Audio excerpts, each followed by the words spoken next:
démocratique du Congo. À la présentation de cette émission CBB, moi, votre humble serviteur Danou Kefola, vous nous suivez de partout parce que nous sommes en direct sur CCTV Ralik officiel sur Betty. Ozakozwa Bissou na Kinshasa, la capitale de la République démocratique du Congo. C'est votre émission sur les podiums. Cette émission qui est parmi les émissions la plus suivie de la ville province de Kinshasa que moi, Danou Kefola, je suis là comme présentateur de l'émission. Je ne peux pas débuter mon émission sans remercier les directeurs, les programmes et autorités morales de cette émission. C'est Romain Makonda, mon vieux. Sans oublier Dieu merci tout réalisateur, patron de cette émission et privé de Danou Kefola. Je te salue et à toi aussi, Bruno Nzinga, mon frère et ami Christian Banzolo, Fiston Atunga.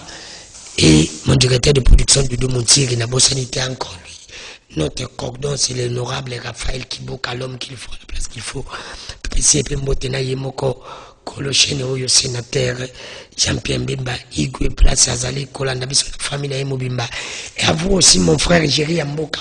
Oya Sakuna Nanzela ya YouTube, Pona. Bruno Batozana Mikili a poto de partout, Bolanda Biso, Pisio Mbote, mon frère, parce que tu as accepté au moins de venir les dimanches pour travailler. C'est ça qui me va tout droit. Ok, mon frère, je suis de cœur avec toi et les bons Dieu va t'assister, mon ami.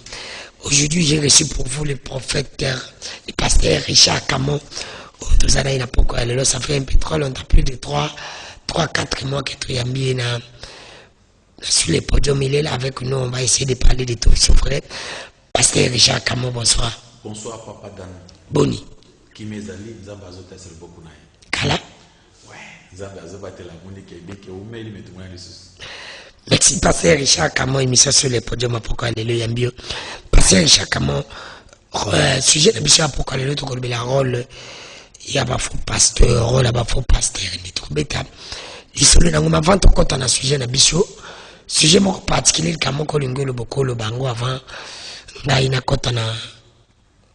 un sujet de biso. Comme nous avons que nous, à partir de la sujet de l'Oba, nous avons tango asuka, na tango moko, oike, soto fungoli misote, ils allaient pas si pas na kuyewa makamu na nzambe. Yango, il faut que chaque fois que tu as biso, tant que tu as maloba na nzambe, tu vérifies. Soto tu vérifies et que vous allez pas si pas que au komona muntu zo croire na mensonge na place à vérité oyo omona nzambe na suka omoni satana yangonde souci na zana ngoza ke bana nzambe nyonso basa nzambe solanda biso bayibisa bana nzambe ba vérifier maloba na nzambe même so bazo prêcher bango parce que basala lokota ba komi tellement ebele na kati ya mokili. Merci pasteur Richard Camon, merci à toi aussi Vanessa Lumbu depuis Kitambo aux Rolanda biso, moi c'est comme ça que ça se fait, je te salue.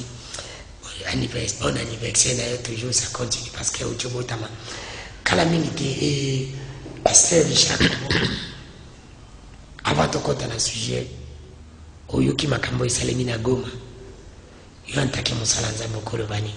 Et ça lui va signer à temps de la fin parce que Batuarubi, Mbokao Makambo, bien, tout comme il attend à Soukande Jézal Bani. Non, Bazo salaire. On est allé passer un temps à Sokate, Boma, Ibanda Lelote, Za volcan, et Yebana, Tobotami, Tokotiba volcan, Bakoko Nabiso, Tobabiso Masolo volcan, ok, na histoire comme Monango, et ça la Makabongo. Donc, le Bakeza, fin du monde des ARR. Fin du monde de Mandakana Boma, bon côté parti comité. Donc, ils allaient Kakas, Lulenge, il y a Mukilden Zamba Salango, on les appelle normal, où ils s'amènent à Boma. Ils allaient Kamboya démoté, Kamboya Mouli moté. Nzambe yemoko muntu a permettre parce que bisana ko sala mazamba alibosote. Merci pasteur Richard Camon le bikizana ngoma kambo. Tout le monde a des mots partout. Pasteur Richard Camon rôle ya faux pasteur. Ngala ngeko tout ça on a église. Mais tout ça ko ka rôle ba faux pasteur. Rôle ba faux pasteur ezali nini selo yo. Rôle ba faux pasteur Bible zoloba. Ce que tu as dit dans Acte chapitre 20. Apôtre Paul, c'est ma kotangi saban en Zambé, à sa l'église à tangi si bangonyo son asok avant à Kendaluna Bango, boke ba simananga, ba pasteur à l'okota, ba koya. Quand on parle de faux pasteur, ça dit ba prophète, ba docteur, ba te ya l'okota. Ba te l'okota, ce que rôle na bango, ezali pour que tango bazote ya banjimi, ba la banjimi na bango. Donc leur mission est que ba prêcher yo ondimeli yo ko yaso mondimi à Jésus-Christ au comme mondimi naï yango Bible les yango te zo ba na mukanda na kotanga verset wana parce que c'est important mona comment nzambe azoloba alobi que batu ebele bakotika kondima solo à cause de faux pasteur. Oui, je sais qu'il s'introduira parmi vous après mon départ des loups cruels qui n'épargneront pas les troupeaux, qu'il se lèvera du milieu de vous des hommes qui enseigneront des choses pernicieuses pour entraîner les disciples après eux. Donc, apôtre Alobi, après son départ, Zambatesena Molim, Bafto Alokuta Bakoya, tant Bakoya, Bakote Matea Alokuta. Tant Bakote Matea Alokuta, Bandimia Yesu, Bandimina Bango. So talimi na bagize muso kumona yoka nse bazaba nyimya Jésus Christ bazaba nyimya mutu basambela ka mutu nzambe na bango de papa pasteur wana ali de babi ba fort prophète mission na bango iza ku dérouter batu ko panza mabota ku bouleverser bandako so ke na titre chapitre 1 à partir verset 9 bible zo ba ke bayaka pona ku bouleverser bazo teya makambo moko ya mabe pona ko bebisa mabota il faut attendre peu version ezali important ezana tina ya titi wana mona bazota c'est que petit chapitre 1 à partir verset 9 batwana bazoya pona ko bebisa ko bouleverser ko cha désordre na makambo na nzambe. Donc ce montant qui va nous sembler pas faux prophète alors va sous nzambe te il va passer conseil par apôtre Paul lui attaché à la vraie parole telle qu'il a été enseigné afin d'être capable d'exhorter selon la sainte doctrine et de réfuter les contradicteurs. Il faut tout le banzamba solo pour te enseigner selon la sainte doctrine. Tu vas combattre ba faux wana. En effet, surtout parmi les circoncis, beaucoup de gens rebelles deviennent discoureurs, des séducteurs auxquels il faut fermer la bouche. Ils bouleversent des familles entières, enseignant pour un gain honteux ce qu'on ne doit pas enseigner. Donc, en effet, il y a parmi les circoncis, c'est-à-dire parmi les chrétiens, parmi soi-disant les hommes, les serviteurs de Dieu, il faut qu'on s'en monoko. Moussa na bango, ils allaient pour bouleverser. Ce qui a l'école na mateya, bokabwa na famille. Donc mateya na bango principal, kabola papa na mwana na mama na ye bayo kanate pour bisoto gérer bango. De mon ami ngi bato kina sambela, oyi ba sambela ce nzamba busolo allez ba changer. Mona muntu asambela, papa na yemo na ndako ya mbiete. Pourtant que Bible va honore ton père et ta mère pour pambolama ou mel. Et pasteur chakamo le bagama kamome. Mais il est quoi? Mbalamoka ego sala ngwetikinga mondialisation yeli bino ba passer na ba bino ba chrétien kotia bible na kati ya téléphone mais ce qui ndi tozotanga bible batindi code mo kotia okotanga verset biblique no kotanga code ambongo pas est-ce que vous mona ngoza bien yo antaka msala ça sans problème les chrétiens n'achètent plus la bible ba komikaka na kati ya téléphone et ça mon frère so chrétien lelo obika France ba bible les erreurs parce que si vous avez développé la Bible dans le téléphone, mon frère. Dans le téléphone, il y a plusieurs Bibles. Na sumbité, na bendika na mega, ba concordance biblique. Toutes sortes de versions. Vous avez un téléphone. Donc, téléphone, ils allaient bien. Na minute où na kocha mode avion, soit un mode avion, au kobe ngangate, na kozalaka na temps on a concentré pour parler de message et comment on a été ce côté mode avion et puis qui aux ana prière aux autres évangélistes mode avion ce côté en temps au sambela message moi ko tarate bakanga kanga na connexion tout ba bible mo tout sto benda mo essayer vendre la carte téléphone lelo yo ba kana tsama kana bible mo ne po baye bayo comme pharisien pour on a la bible mo ne wana pour on a passe nzamba pesi mayele na bato basa la mondialisation c'est ça nous doit savoir mabonyo swana. N'est-ce pas notre Dieu? C'est pourquoi ils ont atteint les locaux dans le téléphone. Ils ont une bibliothèque. Pasteur Richard, tout ça, faut pas se tenir. Il a fait le roi du faux pasteur qui viendront. Et on a otanga kina kombo na ngai botea kilo bana kombo na ngame ngara tinga kibinote pena ibi binote mais ce n'est que normal. Mais pourquoi bino bozako boyango alors que ils allaient déjà c'était bibliquement que bakoya et tout comme da tozo kenene bino mo lobi que tout comme na tango ya suka. Non vraiment eloko nzamba zoloba Bible est le biblique. N'a pas besoin d'un verset, on n'a pas mon ango.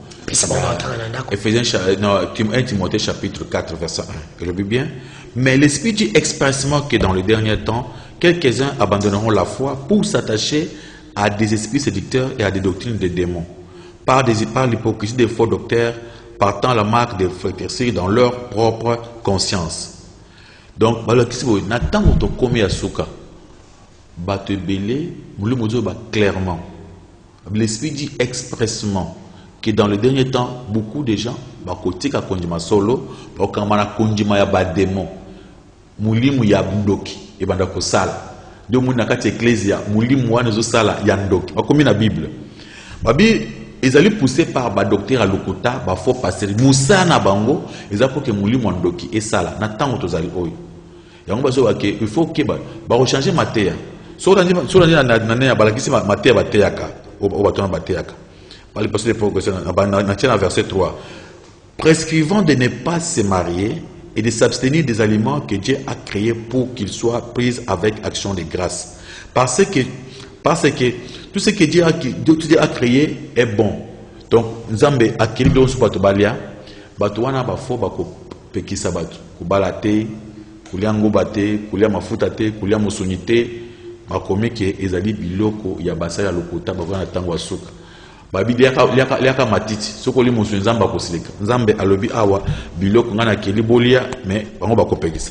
Dans verset 4, car tout ce que Dieu a créé est bon et rien ne doit être rejeté pourvu qu'on le prenne avec action de grâce. Pasteur Richard Nalingoza Bof Kotanga Siba avec c'était pour répondre à la méthode dans la Bisibeli. Pasteur le dit que ce qui va pékisio pilo comme ce soit na bazali bafo. Nazo tanga catholique baba la raté. Basango c'est vrai que baza bafo. Au lobby bande qu'on a biso ya pasteur onani o msusu nani comment ça s'appelle balia ka missionité. Baza bafo. Bande qu'on a biso musulman balia kangulu ti. C'est pour dire que baza bafo. Ils ont dit sur le bique non, nous avons dit parce que comment tu vas créer ba koyeba ke ou comment ba nzamba ba koyeba ke ba o baza bafo. Oui, ba le bic clair. So que na bande ko catholique tant ba boya ko bala, ba pekisa te na giza manku moto balate. Papa oui, bango moko ils ba prêtre. So tel même apôtre Paul, azaki Moussa nzamba abala quitté. Abala quitté parce que yé moko pour l'œuvre de Dieu. Mais à Pekisa bato babalate. Pour la catholique baza bafo. Wana baza problème te. Na koti na likambo oyo concerné bangote. Oya ba pasteur. Église moko ebimaka awa mingi na ba Congo ba Pekisa bato babala oye biango. Na kota kombo na ngote. Ezaki même ceux qui boza ba marié ba kabulu bino na libala. Est-ce que tozolo ba oyo ndi ba oyo ba liaka nyama te bazali. Bato nyonso o baboye kulia nyama ba komi awa. Wana nga muto azo bato ba komi awa. Babi, dans verset 4, comment on a bien noté. Car tout ce que Dieu a créé est bon et rien ne doit être rejeté pourvu qu'on le prenne avec action de grâce. Si un pasteur, à l'Ubinabato, Boulia Moussonité, un faux pasteur, Asala Misala Mabé. Pasteur, si vous prenez la côté Kabiloko, il est caté, ou combien de Biloko, il est caté. J'ai vu que le pasteur, prophète Conde Dominique était pour nous. Qu'on n'est pas naïba, Balia Kanyamati. Et Hazana Ouya, Pazan Giza Mnene, Pazan seul, parce que l'église des réveils, c'est la pleine de Maratibino pour Salakati. Il s'élèvera des faux prophètes. Quand vous avez côté les mains, les faux prophètes vont plein. Matthieu 24, verset 24. Car il s'élèvera des faux prophètes et des faux Christ. Ils feront des prodiges et des miracles. Au point de se dire s'il était possible, même les Élis. Les faux pasteurs, ils attendent mon abango. Ils sont un stade plein. Là où on pêche la vérité, balingi biloko wana. Parce que faux pasteur Moussa na bango zali ke balinga bango, basa na bato ko sepela. C'est pourquoi on a ici que là où il y a des faux, c'est plein tina bilanga bato bavandi. Mais ici quand bazo prêcher vérité, yeso lobi tant mwana mutoko ya akozwa kimia na mukili. Wana baza bandimi ya mutu. Mais biso zo bandimi ya Jésus Christ. Mais il ne faut pas nous appeler. Parce que nous avons trouvé des benga biso pour m'arranger.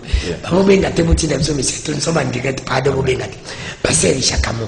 Donc que na monde pe biboya boya pe dans la kanza kana politique na musique ça rappelle l'église. Il a appelé ba passer. Parce que biboya boya bozo boya bani. Yo zo boya prophète Conde Dominique. Il y était pasteur. Il y était. Tu vas y battre ba 10 pasteurs. Eminene. Na FTC, on va salir combo. MC aux apami, mais il y a apami. Dis-moi une chose. Bible dit que les grands pasteurs, les bons serviteurs sont déjà qui prêchent la vérité. tous les menteurs, les gens qui prêchent des mensonges, bah, ce ne sont pas des vrais pasteurs. Donc, au côté de la bataille, via des ordres, il prêche les mensonges. Azo compliqué ma bota bato. Monto via des ordres, il prêche les mensonges. Comment vous comptez un grand pasteur? D'après vous, vous osez considérer un grand pasteur. Moi, un grand pasteur, c'est celui qui prêche la vérité. Mais celui qui part au-delà des Écritures, ce n'est pas un grand pasteur. Alors, quand vous dites que c'est lui qui prêche la vérité, Bible et le but aussi ne jugez point pour que vous ne serez pas jugé. Comment il y a en tant que vous maîtrisez très bien la Bible et plus que moi, on va dire d'accord juger. Je vous donne le verset. Tant que la Bible ne jugeait point, la Bible ne jugeait point, c'est qu'il y a Libanda. Donc on peut sur 1 Corinthiens chapitre 9, à partir verset 5. Au commun, il y a un verset. Ok, Bible est clair. La Bible n'a pas point à battre, il y a Libanda. Apôtre Babi, n'a pas qui bino que, bozo en relation tena batu mabe. Mais n'a pas c'est bino point à banane. Pour na batu uyo bami bengi bande bandini bami bengi ba serviteur mais bazana vie à impudicité baza bazo te à mensonge batu wana nde ba faux boza na bango sika mokote Yesu abina mukanda Matthieu chapitre 7 à partir du verset 15 abi gardez-vous des faux enseignants des faux prophètes baya ke pa na bino na bilamba ya ba santu en réalité ce sont des faux. Il faut se garder de ces gens-là. Il ne faut pas leur faire confiance. Apôtre Paul à l'objet, ceux qui m'ont aillé, Galates chapitre 1, verset 1, déjà. Galates chapitre 1, verset 8 à 9, jusqu'à verset 10. Apôtre Azul Baboui. Ceux qui m'ont aillé, à Teibino évangile, que on a Teibino. Mutuana ala kila mama be. C'est pourquoi on a lobby bala kila mama be baton so bazo c'est évangile en Nzambe. Botiki makambo Nzambe ndenge zalaka, vous prêchez les mensonges. Boza maudit selon la parole de Dieu. Pasteur Isaka mozo boyo lobby que pasteur wana baza ba prêter pour basala ba plaît. Mais c'est comme si bino pe ba Nzambe. Pasteur Isaka moboza na ndi na c'est comme si bondi ko comme Nzambe na bino pauvre. Comment voulez-vous quand mon sali plaît pour maintenant bien vous juger quelqu'un Aza Nzambe te parce que bana Nzambe je m'entendui c'est pour qu'il y a qui c'est pour me Nzamba pas pour la kabatote Nzamba ko sala te kino batibaza na pression les aki pour comme na ba plaît bongo batibanga ba taxon ba moza ki ce n'est pas ce que nous avons dit. Ozolo bali kambo ozolo bali kambo nous arrive espace non chaque jour na télévision va trouver le bani ozala mo ozala ki non c'est ça les ah ouais ils ont ya planté ils ont succès. Ils ont prêché l'évangile. Les faux enseignants, ils prêchent les mensonges à la place de la vérité. Il y a, mon frère, il y a une Bible claire. Comme on a Matthieu chapitre 15, Matthieu chapitre 15, à partir du verset 4 jusqu'au verset 7. Alors, ceux qui m'ont manqué respect dans la voie, ceux qui m'ont offrande, il y a coupé dans l'église, papa n'a zobela, après ça, papa n'a été coupé dans l'église. Azam Moutouana a manqué papa n'a respect, il faut akoufa. Bible est condamné à mort. Mais vous, les faux pasteurs, vous demandez aux gens, même papa n'a zobela, après ça a été à coupé son église. Aux moins les lois, tu as semblé la quand l'église, tu as semblé la prière dans l'enga mabé. Bible dit qu'il faut honorer ton père et ta mère. Il y a le bi, Moutazo le kangai, azala papa nangai, azala maman nangai, akoufa. Azo maudire son père, azo maudire sa maman. Il est mal prêché. C'est pourquoi. Non, c'est ça. Un homme de Dieu ne veut pas envoyer du feu dans Moutou. Moto peut ataba demo et tumbaka ba démonter. Parce que ba démon nzamba lui baza nan. Mukol na bango nzambe muto ayebi. Tant que yeso croiser démon bien yeso bi, ce n'est pas encore le moment. Abiti ngana kenangulu, yeso bi kena bangulu. C'est-à-dire démon même nzambe muto ayebi za nan. Yo vous entend ko tumba démonter. Alors le fait auto tumba papa nangai, maman nangai, c'est une façon de manquer du respect aux parents. Oso combattre le plus grand commandement. Il y a Bible qui honore ton père et ta mère pour que au pambolam. Mais les faux pasteurs le menteur. Alors il faut dire ça la vérité à haute voix que les faux pasteurs bazo bouleverser, bazo détruire la parole de Dieu. Là il ne faut pas avoir peur d'en parler. Mais alors les pasteurs sont le bibongo. Tu peux être dans l'église nyonso ya Congo na kolba ka bi province ya Kinshasa te ya Congo ba bino ba passer boza ba faux parce que bino nyonso ko le bagana biso bana mbanda bino ba passer ba guide réveil bana mbanda ndi bazala ka bandoki soki muta longo asali commerce mabe akoyi na ye kidoki ya famille soki muta bota kate kindoki ya famille Ce qui m'a voyagé à rater Kindoki, la famille. C'est comme si voyage pour la bine des Alipambouli. C'est comme si tu passes à ma propre botte. C'est comme si tu passes à ma propre Zakalikolo. Mais tu pas collé à mon ni ma belle quoi, pas la Kindoki. Mais tu peux pas botte. C'est comme tu as mis ma code à la moto de Bengaba, ma palata Kindoki. Pour la bino nyon soya, oh nyon samabe, poté à Kabiso Kindoki. Pour la bino, ma boya botio. Ti azaki na libuma memo nefu mo bimi okomi mukola leo te ero yo bela maladi mo Kindoki so ba longoli yo musala Kindoki c'est pour dire ba passer union sur l'église de réveil à Congo ça va fort parce que moté kabiso même l'évangile yo côté mabe makasi omoni nyonso ozo tanga wana ezaka nde ba faux pasteur bateyaka ozo tanga kaka oyo ba faux pasteur bateyaka ozo nga ba rôle na bango basalaka parce que un homme de Dieu ne peut pas dire à quelqu'un papa na zandoki musa nzamba solo Bible zo baboy pour la monso muto za ko avancer te il faut azala bien ensemble aluka Jésus Christ tant vous a bien ensemble alubi sika onyati pesa melio so comme muto ayebiso ke tant vous a boiza Kindoki ababote Kindoki nyoso wana baza ba oyo ba commerçant basaka bongo pour séparer les familles. Alors, ceux qui sont sont des gens qui profitent pour combien des enfants de internet et pas pasteur a fondé le pan moko a chaka bana bato baza mandoka ngula Kindoki bana bato moyen bale su bien nanda ko bango ezalité ya che bango kona pasteur che bango kona po ba parents na bango bazo mbongo basa ngisa ba pesa rayo yo liaka bango baliaka loso pembe c'est même l'état il faut atalango c'est parce que makambo mingi bato bazo misa Kindoki wana mingi za mabe bible zo prêcher sur loko moko soko kutana na Yesu ndoki azana pouvoir sur yote mais tant on dit ça montre que non o eza Kindoki non yebise que tika masumu kankena ni pana nzamba pambola yo le fait c'est de dire que ma kwanza eza Kindoki o eza Kindoki nde rôle ya ba faux pasteur pour na ko panza ba famille c'est-à-dire ba vrai pasteur bazali yo ki ndeko kaka matière ya ba faux pasteur mais pasteur évangile wana lelo na ça c'est là partout. Bino va passer. Non, ils n'ont pas écouté. Il y a l'église union sur non, ne faut pas dire ça. Oui, qu'est-ce qu'il est là, comme la vache qui bénit dans là, c'est à cause des guides de réveil. Des faux pasteurs, pas l'église de réveil, à cause des faux pasteurs. Les faux pasteurs sont nombreux. Bazo prêcher le kouta, bazo prêcher mensonge, pas parents, babo qui baboti na bango, baboti ba na bango, bazo prêcher mensonge, pas ba marié, ba kabon na mariage, bazo akuto na mwana onyo comme obokoli mwana koli autant classe à ba université, à bismona qui va prendre azando kaza mulimo sans occulte. Allez, nous sont des faux pasteurs, des faux enseignants. Aujourd'hui, plupart des Quinois, des Congolais, comprennent mal la parole de Dieu parce qu'ils étaient mal enseignés. Garder la parole de Dieu à ma baie. Moi, Nazaki Malam, ou Tazaki n'a respect dans ma boutique. Tant on bande semble dans la guise à faux pasteur, a commis un poli, a commis ma baie, à quand il porte, même parent n'a pas besoin d'un côté. À bosser une souffrance, à bosser bagno comme point naïe. Là, il faut dire ça à haute voix. Dans le carapoussa, moutan kolobande, nzabe des femmes marocaines bayebi. Il faut qu'on en parle à haute voix, que banzam voyez que vous a mal prêché, tant aux autres baké. Parents nayo, ndé moutazo le chaos, ça la paix d'autorité, aux autres condamnés par tes parents, aux autres condamnés par tout. Yes, alobi, aimez vos ennemis, priez bien pour ceux qui vous maltraitent, faites du bien à ceux qui vous haïssent. Yes, moi le baki, l'homme aura pour l'ennemi les gens de sa maison. Oui, c'est vrai qu'on peut avoir des ennemis, papa, maman, mais il faut bien prier pour lui. Il faut que Nzambi abatte l'aïe. Mon Christ ne jamais mauvais sort et pas battu. Merci, Bandeko Bozarola Nambition. Nous sommes bel et bien en direct à Kinshasa, la capitale de la République démocratique du Congo. L'émission sur le podium à la présentation sur votre humble serviteur Danou Kifula. J'ai reçu pour vous, pasteur Richard Camon. Nous avons le parole, il y a un faux pasteur. Bandeko Poutine de la mission message, comme il ne faut pas m'appeler. Nous sommes en direct, envoyez des textos, je vais essayer de lire avant la fin de l'émission. Si ça sera possible, m'envoyez-moi bon texto, pasteur Richard Camon. Oui. Rôle à faux pasteur. Mais effectivement, si tu as les faux pasteurs, nous sommes passer à l'église de réveil. Au commun, on a catholique. La catholique va kanga bando kiti. Au commun, on n'a pas bande musulman. Qu'on va kanga bando kiti. Mon on a l'église de réveil. Mais si tu as la plupart pays à Bangola, on va faux pasteur. Faux pasteur, battre à la plaie. Ni les autres salles qui battent à la plaie. Les gens ont les yeux mais ne voient pas.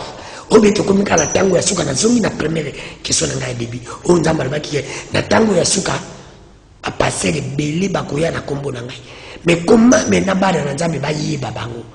Est-ce que ba yiba bango par rapport à l'enseignement oyo lobi na makambo ou bien ba na nzamba pe ba zo ata ya kotanga Bible parce que vous les chrétiens vous ne lisez pas la Bible. Le problème c'est que na tango ya kala Bible Yesu toujours na apôtre azo ba bien que na acte balobi bandimi ya béré bazaki tant passer azo prêcher bazo bon note bazo fait dans la Bible Alors aujourd'hui, les chrétiens ne veulent pas vérifier, surtout les chrétiens en Bokanangaï.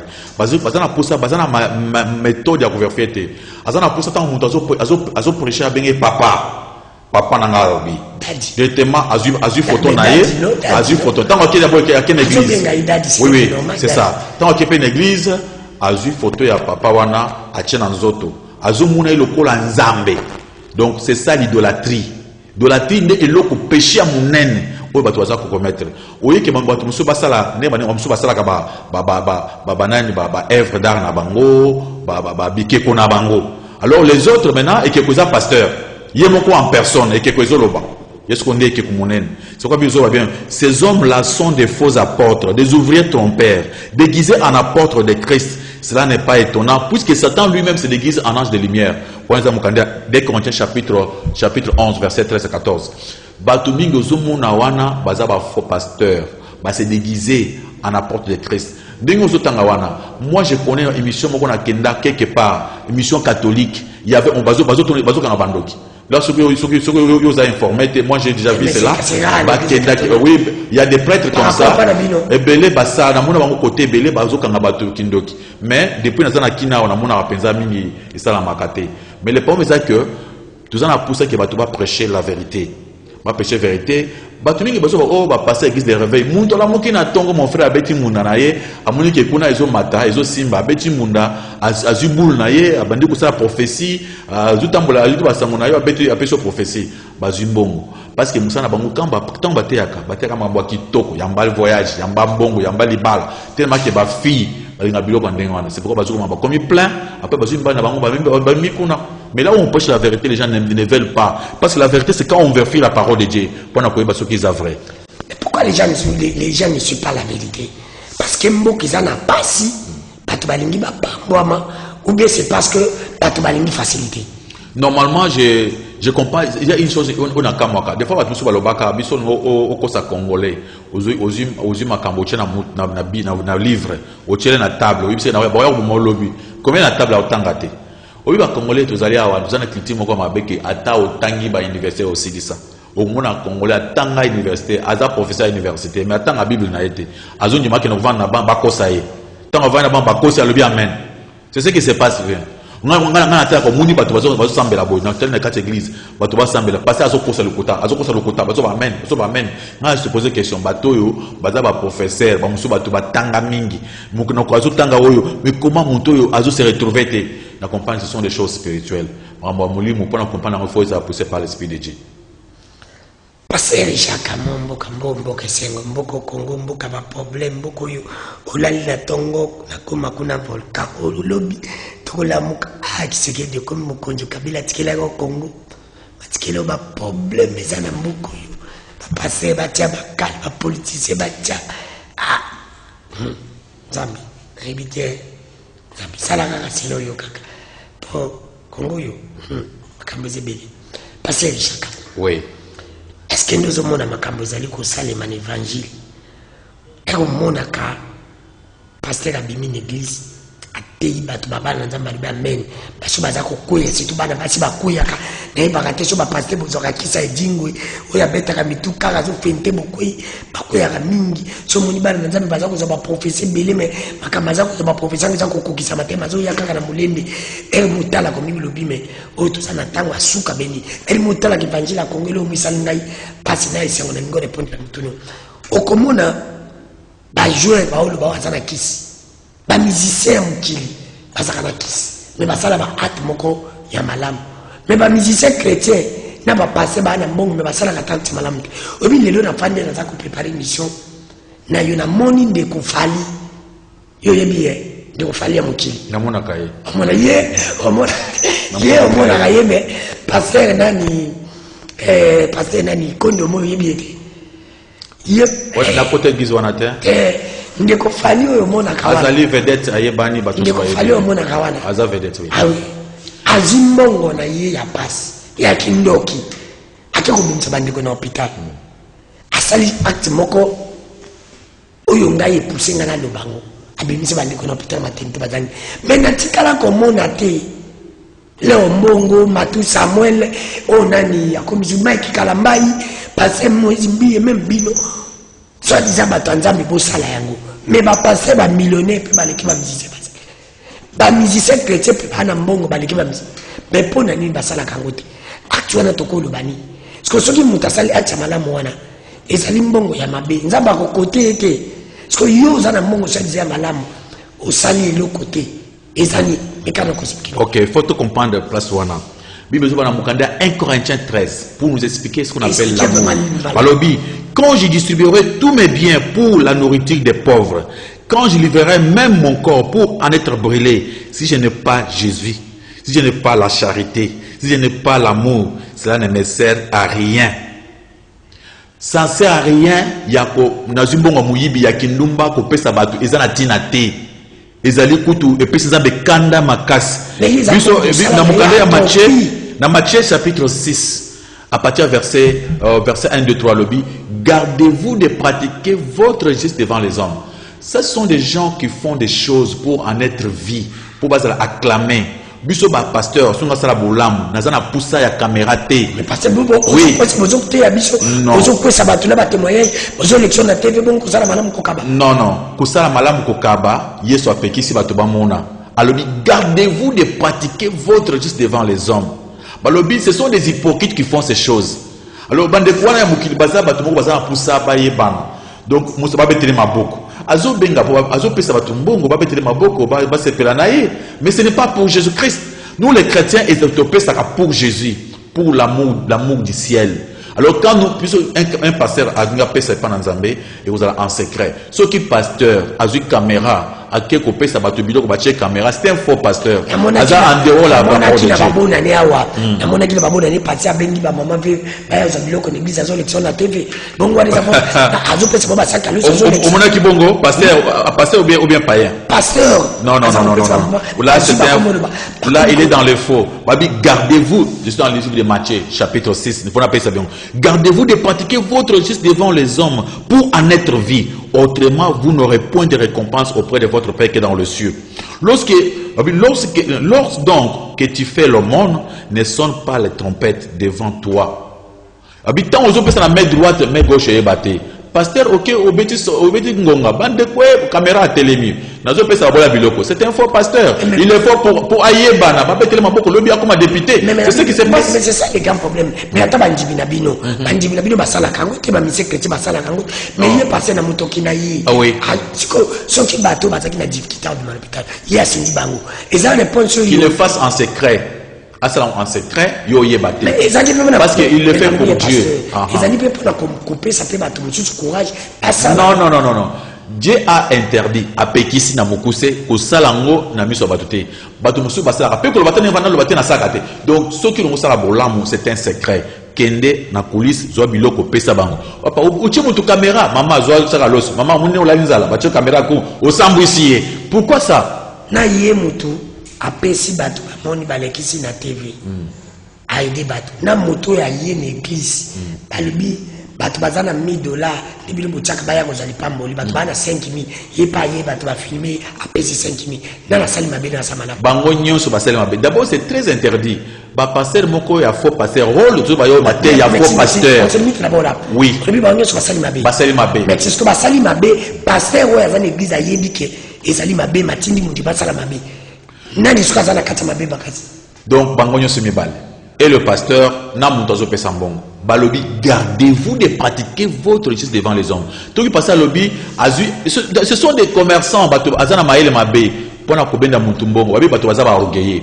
Soko lingo ba pesa mbongo volontairement, bo chaka na ndendo, soko zana montant ngo pesa chakuna, muntu olinga pesa bongo te. Muntu olingi tango zo pesa ba muna ba betele maboko. C'est pourquoi balobaka nini? Na azana $10,000. Tango telemi avant autant boloko ma ucha $10,000 bato ba betele maboko. Bato bazo kama non, oh ça c'est un type. Après si $10,000 dans la église, c'est-à-dire ils ont pour la lukumu. Tout le monde a on a katia ba concert. On a concert tout le monde a pesa mbongo pas musicien, après si mbongo ba betele maboko akende akesango. Kinganya apesa autant, kinganya apesa autant. Ouais ça makambo mukili. Un homme de Dieu ne peut pas pousser quelqu'un au bateau tu as 100, au bateau tu as 50 pour un comme la bango bongo. C'est très mauvais. Moto a une église apesi offrande na yi. Bato ba moni ezoboya. Apesi offrande bato ba mona moto azani aye abo église apesi na mutu mombo azoli kazana difficulté ka ba mi bala kabele. Na sali ko la mala. Totala. Ce que opesi moto na pembeni. na ndenge secret eza problème te.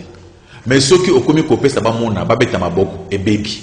Yesu alobi soko kopesa mutu loboko wa mwasi ya mubali eyeba te. Mais tant okomi kopesa soko ngoza okoma honorable député. Obengi opesi bato sali propagande. Ce n'est pas les propagandes ba mwanzambe. Donc biso mutu avotaka mutu songa apambola biso azuni sali pambola zali nzambe. Mais tant okomi kosa posa li pambola yo bengi bato ba cameraman ba vande ba chama ngona ni. Eza olingo koma député ba voter lobby. Mais pasteur chaque moment nyoso lobby les deux. Mais l'église nyoso de réveil na Congo nous abafou na yo pisa bafou parce que nous sommes à la 4 ça se fait pas. Moi je connais plusieurs églises qui sont la makate. Il y a beaucoup les hommes de Dieu balanda biso basa makambwana te bayebi que ça vrai parce que les Bible tout le temps la Bible. Tous les hommes de Dieu le savent. Au bandit d'enfant de 100 $, 50 $. Non. C'est très dangereux. Un pasteur ne peut pas dire ça. Un pasteur qui dit ça, c'est un faux pasteur. Au lieu de prendre à $1000. Aux faux pasteurs. Au prendre la kiss nangai, pèse à $1000. Aux faux pasteurs. Non, comment le pasteur aux autres bateau bon, on a mis sur bateau bon, bateau sur pas dans ça, pas mettre la main beaucoup. Pourtant que Yesu maître à Pékissan. Notre maître à Pékissango, à l'objet qu'on s'ala en côté, sur ça, au commis qu'on s'ala, Satan Moussala. C'est pourquoi ma faux pasteur, ma faux prophète, ça à Makambouane. Bilo qu'on soit oh, dans la zone bon autant, ou dans la zone bon autant, et ça, bilo qu'on m'avait bappé, sans bon, on n'a pas un zame dans un secret. Mais pasteur, chaque, mais voilà, ma faux prophète, on a zone Makambouane. Je ne comprends plus rien. Et Kambo y'a coupé ça. Est-ce que Moto, poison, il faut appeler ça? Je me tourne dans la question. Moto, François, il faut appeler ça. C'est quoi, Moto, yo, azana ngote comment couper sa pazo évangile ani présenter normalement yeso ateya ki alobi pesa et couper sa melayo mais après bizo banini eloko nto pesa ke pana nzambe zamba pesa so en liboso mais couper sa wana apôtre Paul alobi e utana motema volontairement kubangisa monte oh esprit de mort pesa pour mettre okufa te wana obangisi tango liko senga mbongo l'église bande otonto ton église nous apesa na mbongo so za na mbongo autant au PC biso muntu azana mbongo akusa enveloppe na ye aya pesi bino po botonga église mbongo makambo sama en secret parce que tant botemi na kati église bolobi que bo pesa mbongo muntu a $10,000 a telemi obi que muntu na aboto ba tout valeur muntu muso azana bino ya ko afule ka $10,000 tenga pena pesa $20 po ya mona kinga na zanani bato bakomi ko wela ko pesa po ba betela bango maboko ezali esprit ya muyibi nzambe apekisango na bible ya nzambe bapekisi makambo wana uni papa pasteur azui courage otala ba mama bapesi mingi baleki ba papa façon moko ya kokwesa bato po moto azo orgueil papa moko abi ba mama badegina sans combien on a $1,000 ya pesi 2,000 omuntu te ezama makambo mokili alors système on peut comment ya ba mama ba telema bapesa ba papa bapesa oka ba mama e ba papa ba mama baleki bino tibasho ça aussi c'est quel système c'est la mondialisation dans l'évangile mais c'est quoi la politique moko ya vol pona kotindika bato bapesa adi pona kotindika muntu apesa biyezo tika muntu apesa volontairement kotindika qui sont volés c'est volé quand c'est le pasteur là le volé le faux pasteur tout ça dans kati temtem ya rôle ya faux pasteur bazo ça la prendre pour avoir il travaille tout ça pour avoir seulement l'argent il travaille pour avoir un gain honté biloko bazoaka musana bango c'est pas pour avoir l'argent c'est pourquoi basaka biloko nyoswa. Merci pasteur chaque amon bozali koyoka bandeko église oyo Zambe yaka po mambo izana Congo ni évangile na ebite soki ba pasteur bozo zango wapi ona zo yebate bana nzambe botanga pe bible bozo ratang kusimba ba téléphone WhatsApp bozo kota ba vibe mais ta ya bible kota kusimba te mtana bible na téléphone mais ti téléphone ana changer kutu mususu mais bible wana ayeba ta vexi mote mizana yebuta tsakango mais oyoka tuna imamba réseaux sociaux de A à Z simba pe Biblia synonyme oyo banza bete mtu musasi mbele mbele ya mason aibi na nzambe ko le grand pasteur oui est-ce que zomona mambo ndenge za utambola na mboko soki to tali vraiment ba chrétien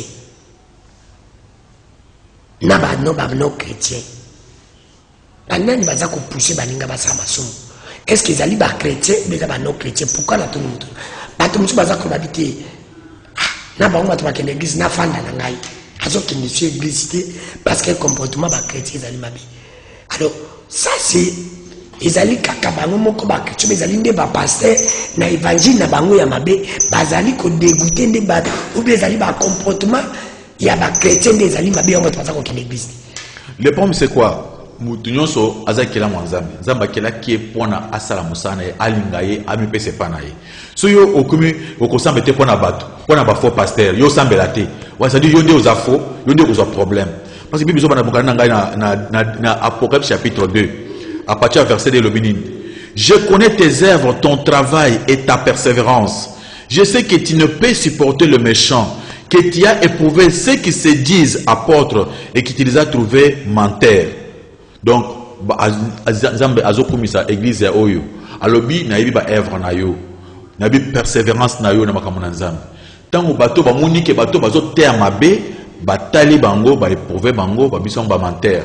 C'est ça. Est-ce qu'il faut na kosambe les fois qui na église? Vraiment c'est ça, Dieu. Pourquoi Jésus-Christ a quitté na mokili pour faire l'église? Yesu a pesi mutu, a pesi makila na mai pour créer son église. Alors église ezali corps du Christ. Alors si on tout église ça sert à rien. Parce que aimez-vous les uns les autres pour que alors comment ça doit se passer? Comment tu dois prier à la maison sans que vous allez en communion avec les autres? Alors ça veut dire que tu n'aimes pas Jésus-Christ. Parce que tu ne peux pas fuir les gens. Quota, donnez votre participation. Yo pétant autant à Bible non ah ouais ça le quota au temple pasteur opposer question. C'est comment j'ai permis dans mon là où je suis pasteur n'a permis à fidèle après la prédication posez-moi des questions. Et moi je peux demander à d'autres pasteurs de laisser aussi les fidèles leur poser des questions avec des preuves à l'appui au comment qui va trouver des femmes en terre ou bien va corriger à son anzela. Merci pasteur que chaque mois aussi les émissions de comme na suka nazini ko tuna suka répondre des camolinga que le banatoni et le banayo et ce que le bin a pêché au pêché que ce moment dans le bin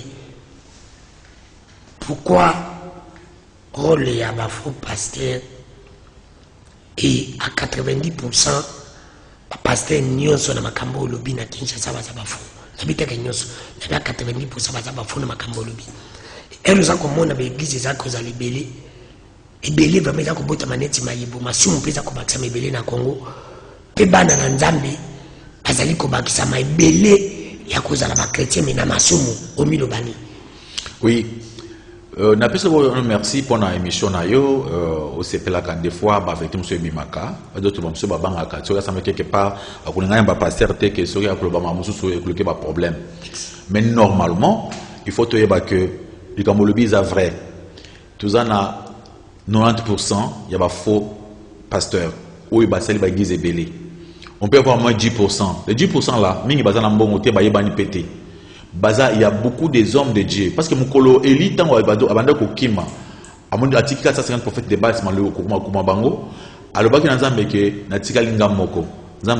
me reste encore plus de 7000. Aujourd'hui, il y a des millions de bons pasteurs, de vrais pasteurs. Mais des fois, bazo prêcher vérité. Même temps, on sur l'émission, il y a des hommes de Dieu, bazo amen, bazali wana. Pas pasteur, au lobby vrai, bazali. Mais il y a d'autres, le kola yé, alia kanamakambo lukuta, à kolingate, ezala bon. C'est pourquoi, bah vrai, numéro de téléphone, 085 40 000 40. 085 40 00 040. Soko bengi aux yeux pasteur Richard Yemoko en question. Parce que ça merci pasteur Richard notre nom des questions. Vrai ou faux que ceux qui les loyo ba faux pasteur bazali ko koma na Congo pour ba monike musala nzambe za ko bota. Musala nzambe za ko futa. Oui, normalement c'est vrai parce que va te dire ba sala musala pour un bon. Vrai ou faux que ceux qui peut Congo mbutu zali ko kota na makambo tali mboka et ça parce que guide de réveil pesa à la base l'évangile à mabe. Non, on est un politicien. Ba guide de réveil makambo ni tali bangote. Ba passer ba sama na bango ya ba faux passer koto. Bino bocha makambo bino ba politicien pas ba passer te. Vrai ou faux que bana na nzambe se baza ko comprendre des bibles te pour ba passer ndi bazote ya bango mal bible.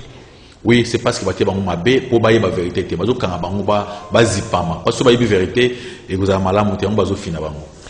Merci. Bandimi, l'émission Sili, qui pour le prophète Richard Camo, oui, tout ça, la pourquoi l'autre baquero là-bas, pasteur, l'église, en général, la paix ici, bande ko tenir rigete, azala kyobe motu, ce qui a le baki ma bébolu misaï, ce qui peut le baki malamu bolu misaï, ko le batte que obino bokanisi, azul bakaka o ya yibi, pe ya makamanzambi, bo tenir rigete makamanzambi, bakangila kango pe motu te batinda rapi, convocation te parce que pour y baki yo leki na kibonzambi, faut en être thermomètre ya corona tia, o ba température que leki, mais à la thermomètre ya kibonzambi, yo ngelo ba mamsha le contre bengi biso, na numéro za na site ko yamba yo to yamba mutu nyoso pexi, na bino nyoso bambo kota, quand il a ce succès Nicolo, un homme normal, je parle de l'homme avec les grands H.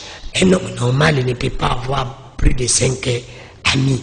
Parce que si vous avez des camarades ébélés, les camarades, on n'a pas de problème. Parce que en français, le début d'une relation, c'est le début d'une séparation. Tes amis aujourd'hui seront tes ennemis de demain. Pas sûr que les camarades non les ébélés. Ceux qui sont comme des ennemis, est-ce que tu peux gérer tes ennemis comme tu gères tes amis? Parce que vous avez des camarades ébélés. Vous avez des pommes ébélés. Il ne faut pas avoir trop d'amis. Dans un succès encore dans le Bible, il ne faut pas se malamu. Et ça lui moto à Sekakana Boutou pour aller à l'île Sengo. Oya Sekakana Tongo, journée Zanan Moulayo, il na 12h, 13h, dernier Kokomela, Merci. Kokanzate que Misso, Nyoso Sali Poto le Bilayo. Kokanzate que Bisso Pete Tozato Mitakayo. Kokanzate que Nyoso le Bio et continue Yote. Et continue dans Yote. Pete le Biliote. Yondo Yebi O Yozali, na O Yozao Sala. Bye, à la prochaine. C'est merci qu'il faut, merci à toi, merci à Romain Makonda, merci à Dudumoutivi, merci à notre DG, à notre cordon, Raphaël Kibouka, merci à notre promoteur sénateur Jean-Pierre Mayine Kolo, Chéno, merci à toi aussi, Vanessa Lumbu, merci à mon oncle personnel et privé, et maintenant à l'homme qu'il faut, à la place qu'il faut. Bye, à la prochaine.